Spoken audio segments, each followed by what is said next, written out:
আপু একটা খিচুড়ি পার্সেল। জি ভাইয়া দিতাছি। মুনা,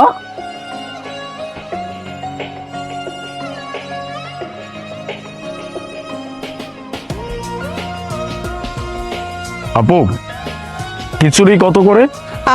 খিচুড়ি খিচুড়ি তো 100 টাকা করে প্যাকেট। 100 টাকা? কি বলছেন? আশেপাশে তো 60 টাকা করে। ভাইয়া আমি তো খুব একটা বেশি রাখতেছি না, আমি এখানে হোটেল দিছি, এখন আমি যদি একটু লাভ না করি তাহলে কি চলবে বলেন? হ্যাঁ, আর আমার খিচুড়ি অনেক মজার, আপনি 100 টাকা দিয়ে যে কিনবেন আপনার ভালোই লাগবে। না না, তারপরেও আপনি অনেক বেশি বলছেন। 80 টাকাও তো অনেক বেশি হয়ে যায়। ঠিক আছে, মানছি যে আপনার খিচুড়ি অনেক মজা, হতেই পারে আপনি লাভও করতে চান, সেটাও হতে পারে, কিন্তু এত বেশি কেন? 60 টাকার জায়গায় আপনি 70 টাকা রাখতে পারেন। 80 টাকা অনেক বেশি হয়ে যায়। আচ্ছা ঠিক আছে, সমস্যা নাই, আপনি আমার 20 টাকা কম 80 টাকা করে প্যাকেট দেন। তারপরেও আপনি অনেক বেশি বলছেন।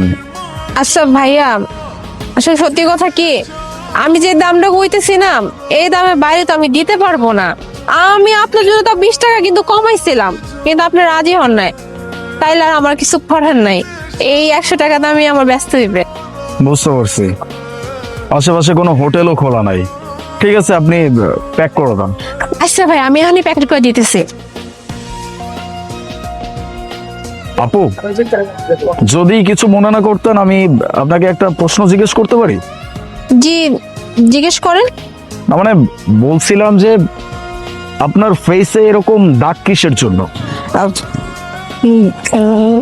আসলে ওই যে বাথরুম থেকে পড়ে গেছিলাম, ওই কাপড় চোপড় ধুতে গেছিলাম তো, ওইখান থেকে ওই ব্যথা পাইছি। মজা নিচ্ছেন আপু? আমি তো যথেষ্ট বড় হয়েছি, আমি তো বোকা না, দিন দুনিয়া দেখছি। বাথরুমে পড়ে গেলে অবশ্যই এরকম দাগ হওয়ার কথা না। আপনাকে দেখে স্পষ্ট বোঝা যাচ্ছে যে কেউ আপনাকে খুব বাজেভাবে মারধর করছে। আপনি কিন্তু চাইলে আমাকে সত্যিটা বলতে পারেন। ভাইয়া, শুধু শুধু আমার কথা আপনি শুনে কি করবেন বলেন? আমার কথা আপনি শুনতে হবে না, আপনি খিচুড়ি নিয়ে যান। তাও ঠিক, আপনার বিষয়। আপনি যদি এখন আমাকে না বলেন তাহলে তো আমি আর আপনাকে জোর করতে পারি না, তাই না? তবে আপনি যদি আমাকে বলতেন, আমি হয়তো আপনাকে হেল্প করতে পারতাম। আপনি যেহেতু এতটা জোর করতেছেন, আপনার আমি বলতেছি, আপনি যে আমার মুখে দাগগুলো দেখতেছেন না, এগুলো হচ্ছে আমার কর্মের ফল। আমি আমার স্বামীর সাথে অনেক বড় অন্যায় করছি। আমি আমার স্বামীর লাগে না অনেক রাগ দেখাইতাম, অনেক অহংকার করতাম, নিজের অনেক বড় মনে করতাম। আমার স্বামীর হঠাৎ করে চাকরি চলে যায়, আর তখনই আমার তার সহ্য হয় না। আমি রাগ করে ঝগড়া করে জানেন বাপের বাড়ি চলে গেছিলাম। বাপের বাড়ি যাওয়ার পরে যখন সবাই মিলে আমার আরো অনেক কিছু বললো, তখন আমার ভিতরে আরো অনেক জেদ কাজ করলো। সেই জেদে পড়া আমি আমার স্বামীর ডিভোর্স দিয়ে দিচ্ছি।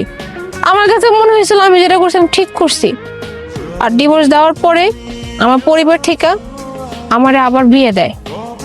ভাবছিলাম আমি মনে সুখেই থাকবো, ভালো সংসার করতে পারবো, সবকিছু ঠিকঠাকই চলবে।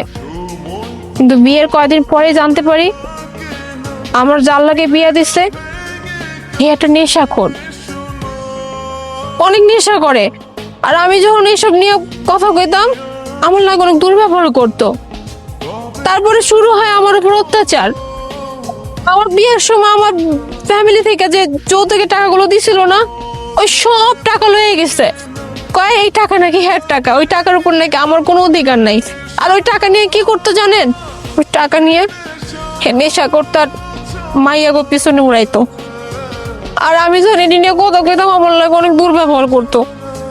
আর আপনি জানেন আমার আমার লাগে কি খারাপ ব্যবহার করতো। আমার কইতো তুই আরো টাকা এনে দে তোর বাড়ি থেকে, তোর টাকা না এনে দিলে তোর অবস্থা কিন্তু আরো খারাপ হইবে। আর আমি যখন এটি নিয়ে প্রতিবাদ করতাম আমার অনেক মারধর, এতটা মারধর করতো যে আমি আপনার বইলে বোঝাতে পারবো না। শেষ যেদিন আমি এটা কইছি যে আপনি আল্লাহর রাস্তায় সবকিছু ছাইরা দেন, আপনি নেশা পানি ছাইরা দেন, মায়েগুলোকে মিশেন না, আপনার যা কিছু করা লাগে আমি করে দেবো। এমনকি আমার এটা পর্যন্ত কইতো যে আমি না ইনকাম করে হের সংসার চালাবো, হ্যাঁ ইনকাম করতে পারবো না, তাও আমি রাজি হয়েছি, এই হোটেলটা দিছি। তখন আমার কইতো সব টাকা নাকি হেরে আমার দিতে হইব, আমার কাছে কোনো টাকা থাকতে পারবো না। এটি নিয়ে যখন তর্কাতর্কি করতাম আমাদের শেষমেশ বাড়ি থেকে বাইর করে দিছে। ওই দিন আমার অনেক মারছে জানেন, অনেক। বুঝতে পারছি। আপনার কথাগুলো শুনে বেশ খারাপ লাগলো, তবে এতটুকু বুঝতে পারছি যে আপনার আগের হাজবেন্ড হয়তো বা খুব একটা ভালো ছিল না, আপনার সাথে খারাপ আচরণ করতো, দ্যাটস ওয়াই আপনি ছেড়ে দিচ্ছিলেন। না ভাইয়া, এটা একদমই ভুল ধারণা জানেন। আমার আগের স্বামীর মতো মানুষই হয় না। সে অনেক ভালো একজন মানুষ ছিল, আমার অনেক ভালোবাসতো, আমার সবকিছু দেখাশুনো করতো, আমার কোনো কিছু কমতি রাখতো না। ভুলটা ছিল আমার মধ্যে, জেদ ছিল আমার মধ্যে অহংকার ছিল। আমি মনে করছি যে ওই মানুষটাকে ছাইড়ে দিলে আমি মনে হয় অনেক সুন্দর একটা জীবন পাবো। আসলে আমি আমি নিজের পায়ে নিজে কুড়াল মারছি। আজকে যে আমার এই অবস্থা দেখতেছেন না, এই সম্পূর্ণ দায় আমি। আমার জন্য আজকে আমার এই অবস্থা, এই যে মুখে মায়ের দাগ, আজকে যে আমি রাস্তায় রাস্তায় এরকম ঘুরি, এই কাম করে বেড়াই। আমার আগের স্বামী থাকলে আমার এটা কিচ্ছু করা লাগতো না। হ্যাঁ তো আমার রানী বানায় রাখতো, কিন্তু আমি আসলে এর কদরটা বুঝতে পারি নাই। আপনি আপনার রিসেন্ট যে হাজবেন্ড ছিল তার নামে পুলিশ কমপ্লেইন করেন নাই? এইভাবে মারধর করে আপনি পুলিশে কমপ্লেইন করতে পারতেন। হ্যাঁ ভাইয়া, আমি থানায় গিয়েছিলাম। থানায় যে আমি বলছি যে আমার স্বামী আমার লাগে অত্যাচার করে, আমারে আমারে মারে। থানায় যে মানুষগুলো ছিল এর একটা কথা কয়ে সব কিছু অফ করে রাখবে। এটা আপনার পারিবারিক ব্যাপার, আমাদের কাছে কেন এসেছেন? স্বামী স্ত্রীর ব্যাপার, আপনারা স্বামী স্ত্রী মিলে ঠিক করেন। যখন এই কথা কইছে, বিশ্বাস করেন হ্যাঁ গো, হতে আমার আর কোনো ভরসা নাই। আমি বুঝতে পারছি আমার বিচার হইব না, এই লাগে আমি আর কারো কাছে যাই নাই। কারণ আমি জানি এর বিচার আমার হইবে না। আসলে এটার জন্য তো আমি দায়ী, এর জন্য আল্লাহ নিজেই বিচার করবো না আমার। আচ্ছা, যদিও পার্সোনাল তারপরেও বলছি, আপনার আগের হাজবেন্ড যদি আপনার সামনে কখনো চলে আসে তাহলে আপনি কি করবেন, বা আপনি কি চান যে সে আপনার জীবনে আবার আসুক? জি ভাইয়া, এটা আমি সত্যি মন থেকে চাই যে আমার আগের যে স্বামী, ও যেন আমার জীবন আর একবার আসে। আমি আমি ওর কাছে না মাপ চাইতে চাই জানেন, কারণ আমি ওর সাথে যে অন্যায় করছি, আমি আমি ওরে যেভাবে কষ্ট দিছি, আমি বিশ্বাস করেন ওর কাছে যদি আমি নিজে মাফ না চাই, আল্লাহ আমার জীবনে মাফ করবে না। বললাম না যে আজকে যে আমার এই অবস্থা শুধুমাত্র আমার স্বামীর সাথে আমি যে অন্যায় করছি তার জন্য। তাই আমি খুব চাই যে আমার স্বামীর সাথে আর একবার দেখা হোক, আর আমি এর সাথে থাকতেও চাই জানেন, কারণ এর মতো মানুষ দুনিয়ার একটাও নাই। কিন্তু আমি জানি না কবে তার সাথে দেখা হইবে। তারা যদি আমি একবার পাইতাম, আমি হাত জোর করে তার কাছে ক্ষমা চাইতাম।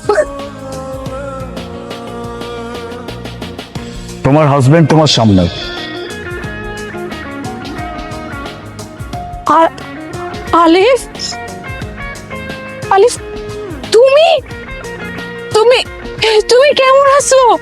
আমি ভালো আছি, কিন্তু মনে হয় তোমার এই অবস্থা কেন? কি আর দেখতেছো?